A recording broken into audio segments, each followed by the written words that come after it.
Voltamos e vamos direto ao nosso Língua Afiada. Hoje o tema é sério, vamos falar sobre contaminação dolosa do VIH e eu já apresentei a nossa plateia hoje é super especial. Temos estudantes de medicina, temos jurista, temos psicólogo, vamos todos juntos falar sobre este tema. Precisamos da contribuição de todos os nossos convidados e queremos que você em casa também contribua, deixe ficar a sua opinião, a sua pergunta na nossa página do Facebook, a nossa TVzinho. E juntou-se a nós mais, dois convidados, juntamos a nós mais, dois convidados, que é a doutora Adelaide Pedro, boa tarde, seja muito bem-vinda.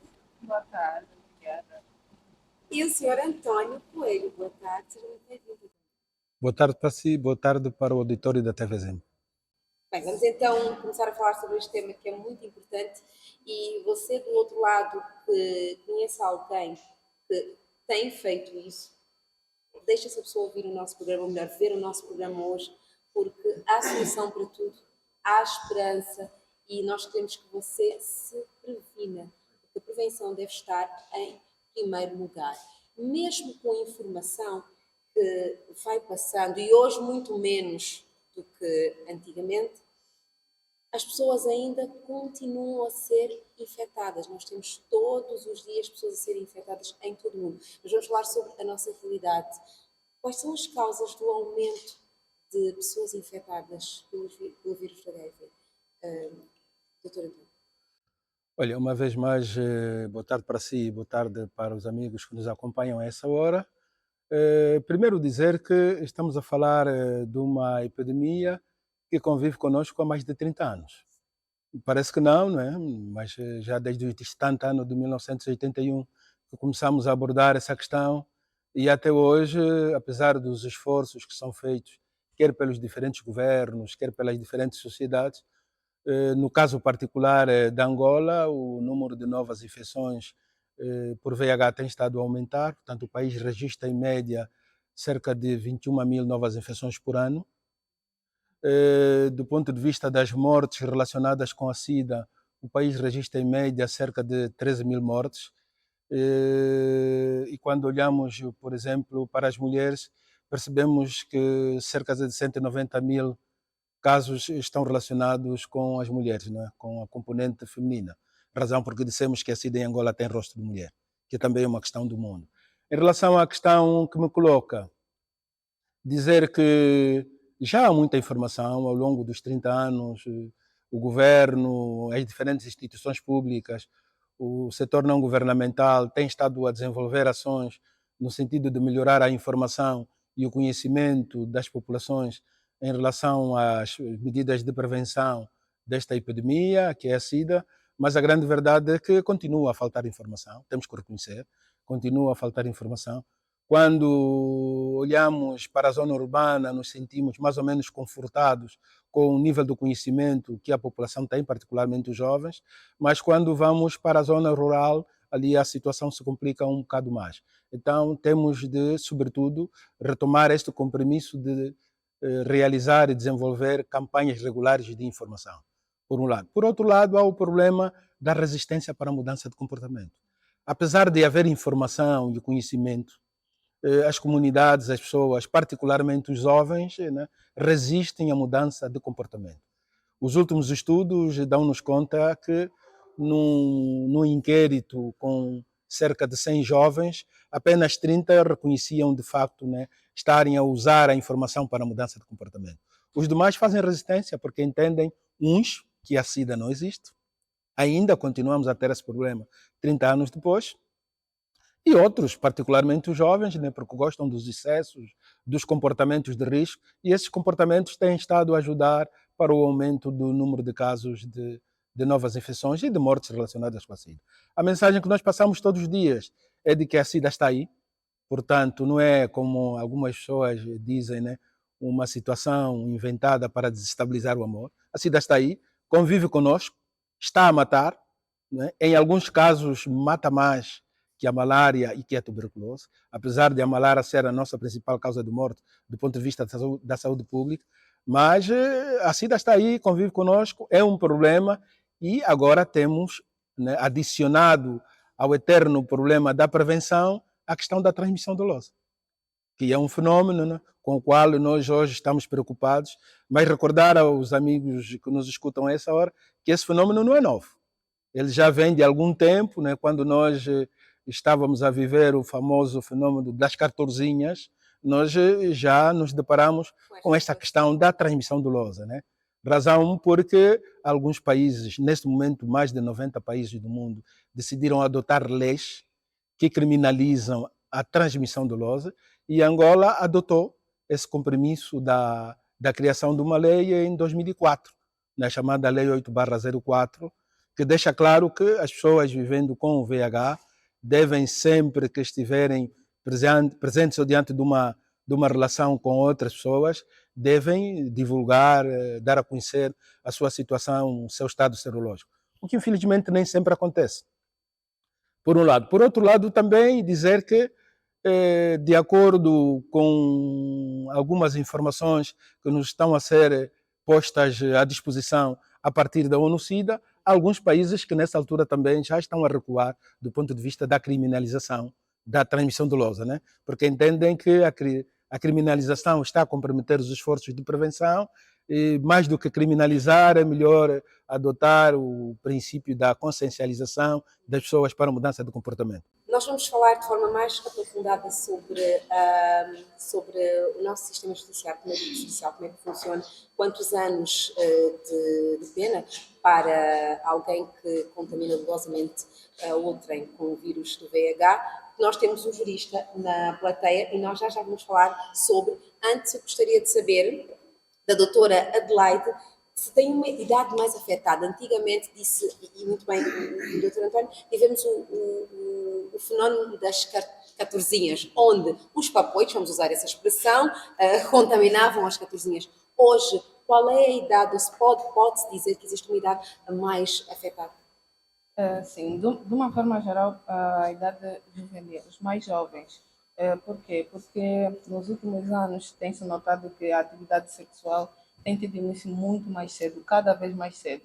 E muitas vezes, nessa altura em que se começa, ainda não se tem a informação como deve ser. Inexperiência da vida como tal, são pessoas que ainda não estão preparadas, nem psicologicamente, nem fisicamente para isto, e acabam por incorrer a este erro. Portanto, nestas idades tem-se notado maior contaminação do vírus, porque acaba por ser um pouco mais fácil para estas pessoas, né? Enganar, persuadir. Então, se tem notado nestas idades mais jovens. Aí, 12 já, e até os 26, mais ou menos 28 anos. São essas idades que tem-se notado maior número. Não, deixa só completar aqui a informação para os amigos ouvintes estarem mais situados em relação a isso. Do ponto de vista dos dados disponíveis, né, a faixa etária mais afetada é dos 15 aos 29 anos de idade. Portanto, o rosto da SIDA é mulher, é verdade, mas os jovens são aqueles que mais nos preocupam, particularmente os adolescentes. E é realmente uma preocupação muito grande ver adolescentes de 15 anos já com uma vida sexual ativa e com comportamento de risco, com pouca informação, são muito mais vulneráveis, né? São fáceis de serem contaminados. Como se procede após um teste positivo, um resultado positivo? O que é que acontece? Há um amparo? Como é que e vamos direcionar esta pergunta tanto ao psicólogo como aos estudantes de medicina, como se procede? Há um amparo? O que é que acontece? Olha, deixa só completar aqui o raciocínio do colega jurista, né? Para dizer que hoje, de facto, há evidências científicas, através de análises chamadas filogenéticas, que permitem já provar que, de facto, o fulano há quanto tempo e em que condições o fulano A, não é, transmitiu de forma dolosa, entre aspas, o vírus à parte B. Portanto, essas análises científicas podem se realizar. Naturalmente que é um exercício difícil de se provar. O que é mais fácil hoje é inocentar as pessoas. Portanto, há um exercício que permite fazer com que, do ponto de vista criminal, se conclua que o André não infectou a Joana. porque o vírus do André é diferente do vírus da Joana, yeah. Mas depois o resto do processo já requer um procedimento mais científico, mais rigoroso, que nem todos os países têm disponibilidade de o fazer, né? No caso da Angola, nós também temos limitações nesse aspecto. Mas dizer, para todos os efeitos, que o que se recomenda é que as pessoas devam, de facto, denunciar a situação em que estão a viver do ponto de vista da transmissão dolosa, porque, como disse, é crime, e até prova em contrário, as pessoas devem fazer recurso à lei. Nós temos dois instrumentos fundamentais.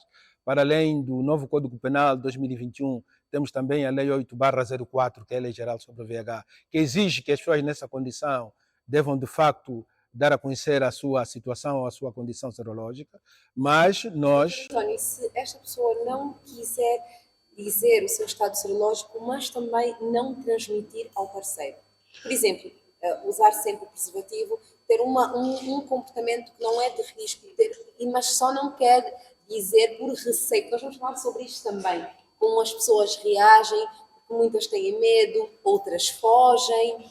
Não, na verdade, nós estamos a falar de uma doença, de uma epidemia que já convive conosco há mais de 30 anos, mas a SIDA é um problema muito sério, está à volta de um grande tabu e hoje, apesar de nós estarmos a conviver com ela há mais de 30 anos, o impacto da informação em relação às pessoas que são testadas positivas ainda é muito grande, né? Nós ainda temos relatos de pessoas que tiram a vida, que, enfim, têm comportamentos pouco recomendáveis, exatamente porque tomaram contacto de que são seropositivas, né? Ou pessoas vivendo com VIH. Portanto, todo cuidado neste particular deve continuar a merecer da nossa parte, né? E trabalharmos as mentes das pessoas para que, de facto, quando a mensagem for passada, né, não cause o impacto negativo que tem estado a fazer com que as pessoas depois optem por atitudes pouco recomendáveis. Mas dizia, não é? A lei está aí, ela deve ser usada. Infelizmente, do ponto de vista de divulgação, a lei 8/04 é muito pouco divulgada. Grande parte das pessoas vivendo com VIH não conhecem a lei. Do ponto de vista também do novo Código Penal, as pessoas também não conhecem esse instrumento. É preciso divulgar um pouco mais esse instrumento. Mas eu queria aqui apenas chamar a atenção, não só daqueles que nos acompanham a essa hora, mas também dos colegas do painel, de que mais do que criminalizar, nós devemos optar por consciencializar as pessoas no âmbito dos direitos humanos. Porque estudos que estão a ser realizados estão-nos a dar conta que quanto maior for o exercício da criminalização, maior é o comprometimento em relação às ações de prevenção do VIH. Temos, em função disso, um grande número de pessoas que está a abandonar o teste, está a abandonar o tratamento, está a abandonar as medidas de prevenção, exatamente porque se sentem vítimas dessa situação da criminalização. Por essa razão, nós temos, de facto, duas medidas, a criminalização por um lado e por outro a consciencialização, não é? E temos de criar condições para que elas, de facto, possam conviver num ambiente bastante saudável e sempre que necessário fazermos recurso àquela que mais se recomenda. Bem, nós vamos falar... Pode sim, doutora Adelaide. No caso da questão de um casal, por exemplo, nós médicos nos deparamos muito com essas situações. Nós médicos temos o segredo médico. Infelizmente, nós não podemos denunciar. Mas dói-nos muito saber que dentro de um casal, um sabe que está contaminado e o parceiro ou a parceira não sabe. O que é que fazemos? Aconselhamos o senhor ou a senhora a ela mesma, essa pessoa, falar. Por quê? Porque essa é uma doença que carece de alguns cuidados. Eles vivem juntos, convivem, e há formas de transmissão do vírus. Por mais que diga que não, eu vou usar sempre o preservativo, acha que o parceiro em algum momento não vai desconfiar, no caso queira não usar, qual vai ser a justificação?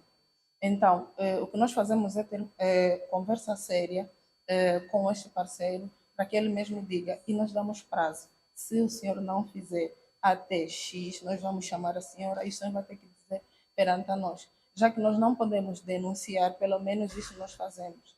E temos que fazer todos, porque senão vai aumentando cada vez mais e elas só vão descobrindo quando já têm sintomas. Bem, nós vamos fazer uma breve pausa. Quando voltarmos, vamos falar sobre este posicionamento que muitas famílias às vezes não têm. Sabem da condição do seu familiar e sabem que o familiar está a contaminar de forma dolosa, mas ninguém faz absolutamente nada. Todo mundo fica sentado à espera a ver o seu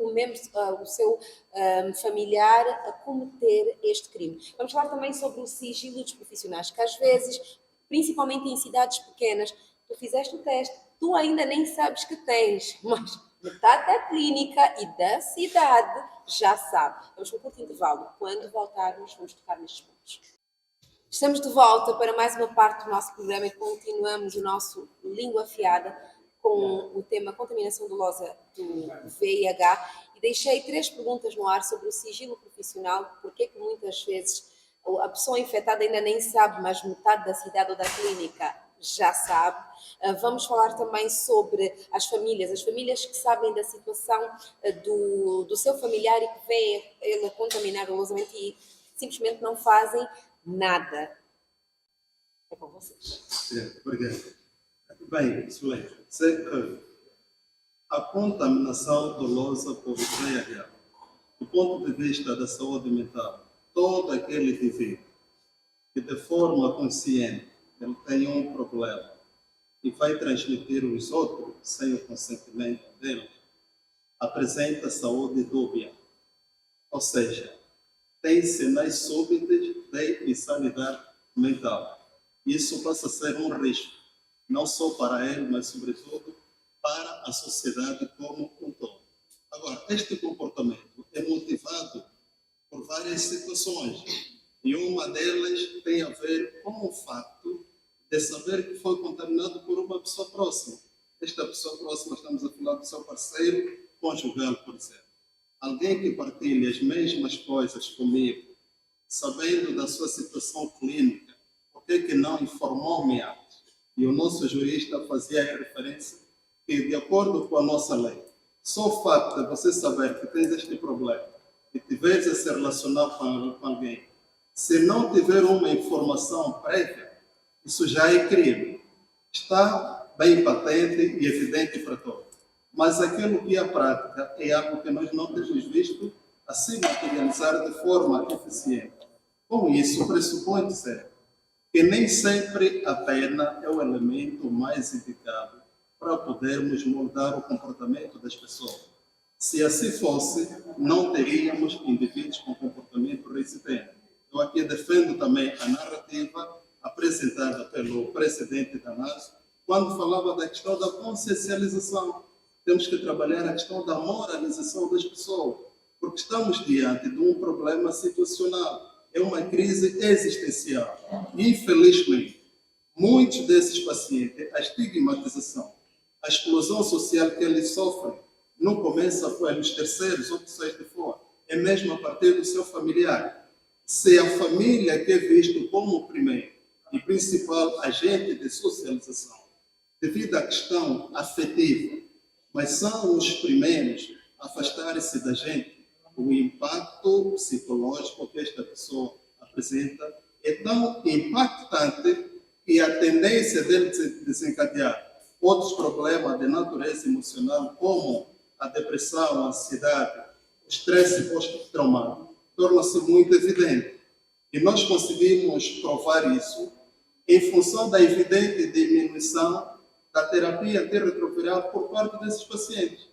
Eles não vão não porque apresentam uma crise econômica ou financeira, mas a instabilidade emocional que eles apresentam é tão desgastante que faz com que ele crie uma auto-exclusão. Portanto, é importante que as nossas redes de apoio devem começar a partir do seu familiar, a nível das instituições em que nós trabalhamos, os grupos de amigos, porque às vezes o que acontece numa unidade sanitária, isso já aconteceu comigo porque tenho desenvolvido também trabalhos de gênero. Eu fui para fazer este tipo de exame, mas já havia encarado muitos pacientes que iam fazer outro tipo de exame. Quando os profissionais estavam em serviço, aperceberam-se que veio alguém para fazer este tipo de exame, pararam todos. Só o facto dele parar, não necessariamente sermos psicólogos, mas conseguimos perceber através da linguagem corporal. Quer dizer que estamos diante de uma situação muito complexa. Só saíram após saberem o resultado. O que significa?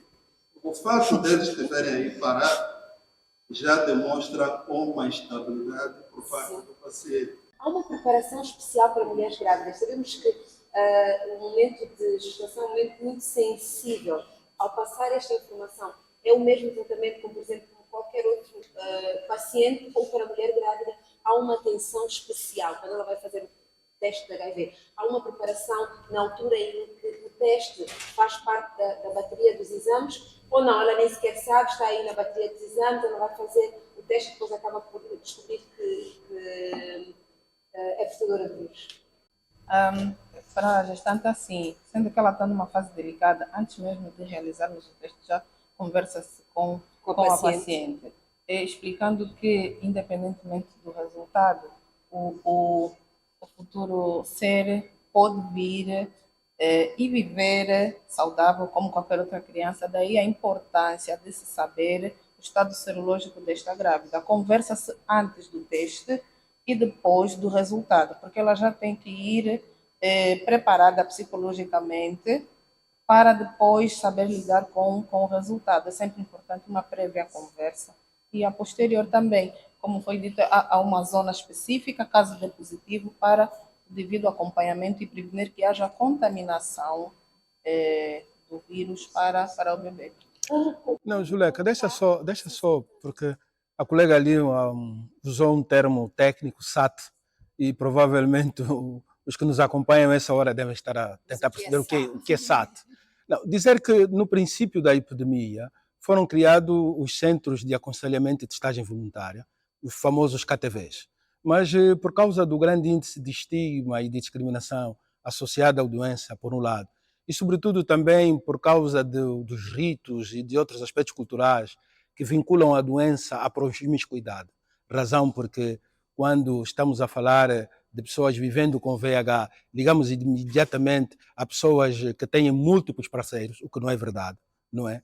Porque há várias formas de transmissão do VIH. Ainda assim dizia, no princípio tínhamos os centros de aconselhamento e testagem voluntária, mas depois, por causa dessa questão do estigma e da discriminação, se criou então um serviço muito específico que se chama SAT, Serviço de Aconselhamento e Testagem, né? Saímos dos centros de aconselhamento e testagem voluntária e passamos a criar esses serviços. O que quer dizer que nesta altura do campeonato nós deixamos de ter os KTVs e temos apenas os SATs, né? E as pessoas, em princípio, são direcionadas para esse serviço em função do resultado do teste que têm.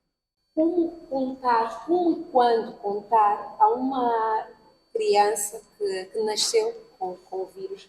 Qual é a melhor fase? Nem sei se deve ser feita assim a pergunta, mas quando e como é que se pode falar e quem pode falar a esta criança ou a este adolescente que é portador do vírus? Nós temos um programa, o programa do corte da transmissão vertical, né? Portanto, as mulheres grávidas são acompanhadas a partir da altura em que vão à consulta pré-natal até a altura em que do período pós-parto. Portanto, há um grupo que acompanha, sim, formação, conhecimento, etc. Né? E vocês, inclusive, atentos a esse processo, sabem que nós, nos últimos 3 anos, tivemos um envolvimento bastante importante na questão da prevenção da transmissão vertical, né? Com a contribuição da primeira-dama da República, no famoso projeto Nascer Livre para Brilhar. Portanto, apesar desse projeto ter terminado, o compromisso continua, e então acredito que cada um de nós tem a responsabilidade de fazer diferente em todo esse processo. Mas gostaria de retomar essa questão para dizer que nós, enquanto ANASO, estamos preocupados com essa situação, porque nós, em média, estamos a receber cerca de 15 casos de denúncia por dia, através do nosso observatório comunitário de pessoas, sim, de denúncias de transmissão dolosa, né? De pessoas que são vítimas dessa situação. E nós temos tido o cuidado de aconselhar essas pessoas, né, na primeira pessoa, a recorrerem às autoridades competentes para o tratamento da questão, mas também deixa introduzir aqui um elemento importante. Nem sempre a polícia e os tribunais dão o tratamento devido a essa questão. por algum desconhecimento e expõem as pessoas vivendo com VIH. E é aqui onde nós estamos preocupados, porque estamos também interessados e preocupados na defesa e proteção das pessoas vivendo com VIH. E vocês acompanharam muito recentemente o caso da jovem Lídia, né? A forma como ela foi exposta, apesar de não haver uma prova evidente em relação à situação que foi colocada de forma pública. Então, temos de ter algum cuidado, porque estamos a falar aqui de direitos e de deveres das pessoas. E nós estamos preocupados com a proteção dessas pessoas, porque na família o preconceito é muito grande, na sociedade e nas comunidades o preconceito é muito grande. Os últimos estudos dão conta que a nossa sociedade é uma sociedade que ainda não criminaliza, do ponto de vista de discriminação, esse tipo de pessoas por causa da sua condição. Mas eu digo sempre, porque vivo nisso há mais de 30 anos, até prova em contrário, todos nós somos pessoas vivendo com VIH, não é? E ninguém pediu para viver com essa doença. Tal como se vive com a SIDA, se vive também com a malária, com a tuberculose, com os diabetes, né? É verdade que há um tabu grande à volta dessa doença, mas devemos respeitar os direitos das pessoas nessa condição e nós estamos preocupados com essa situação.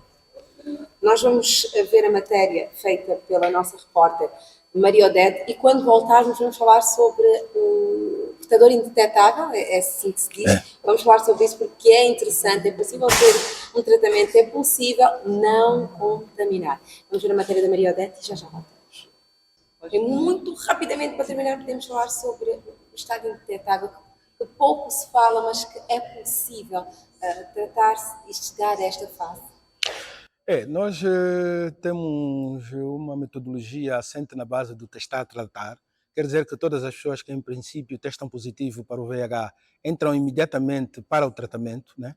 E se cumprirem as regras da medicação e do tratamento de forma efetiva, reduzem a sua carga viral e podem zerar, não é, a sua situação em relação ao vírus, né? Então, nesta situação, nós dissemos sempre que essas pessoas estão com uma carga indetetável, estando nessa situação, de acordo com as evidências científicas, não transmitem vírus. Portanto, apesar de estarem a viver essa situação, não é?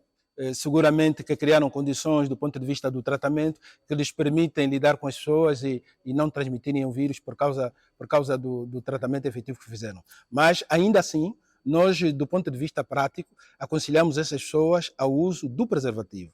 Porque, como dissemos sempre, o preservativo é o principal meio de prevenção. Portanto, não vale a pena estarmos a pensar que o preservativo deve ser usado e aconselhado apenas para as pessoas que têm múltiplos parceiros, apenas para as pessoas que realizam, né, relações sexuais ocasionais, não. Sempre que necessário, do ponto de vista de prevenção, nós devemos usar o preservativo. Agora, finalmente, dizer que este é um fenômeno que está aí, convive conosco, não é? E não vale a pena criticar as pessoas que praticam esta questão da transmissão dolosa. Antes, pelo contrário, devemos chamá-las à razão, né? E termos dois momentos para o podermos acudir. Do ponto de vista da criminalização, que nem sempre resolve o problema, e do ponto de vista da consciencialização para a mudança de comportamento. Nós, enquanto ANASO, defendemos a mudança de comportamento e aqui acreditamos que devemos continuar esse debate aberto e público no sentido de garantir com que mais pessoas possam conhecer essa situação e poder lidar com ela. Muito obrigada, doutora. Na verdade, muito obrigada a todos. Foi um prazer ter-vos aqui, foi um grande momento de conversa e espero que o nosso telespectador tenha gostado de tudo o que ouviu aqui no nosso programa. Durante o programa, ou durante o momento de conversa, eu disse várias vezes portador, esta palavra está ultrapassada, não se diz portador, e disto eu sei, mas é força do hábito, a pessoa vivendo com VIH. Vamos tratar uns aos outros com amor, com respeito, com empatia, faça o teste, cuide de si, exija o teste para quem vai se envolver consigo e se for ou se tiver o teste positivo, tenha esperança que há vida, cuide de si e continua a evoluir-se.